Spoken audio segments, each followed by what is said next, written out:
मोठं झाड काढलं वाटतं इथलं. हे काय शिंदीचं काढलं बा, इकडं पण शिंदी आल्या. काय गरज नाही हो बांधावर, तर खूप उंच उंच जातात ती झाडं नारळासारखी, भीती असते त्याची.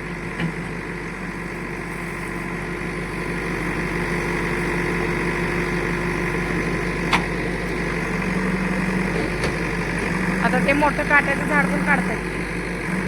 हे आम्ही काल थोडं तरी स्वच्छ केले. हे आम्हाला यायला जरा वाट नव्हती. हे आम्ही घरात जायपुरतं यायपुरतं एवढं स्वच्छ थोडंफार स्वच्छ करून आलेलो. चगळ्यानं का नाही, हे काय चगळा तिथं तिकडं चगळ्याचा ढीग लावलाय, तिथं लावलाय चगळ्याचा ढीग. हे आम्ही काढून रात्री आलेले. बघा काढायला मोठं झाड आहे, खूप मोठं झाड आहे.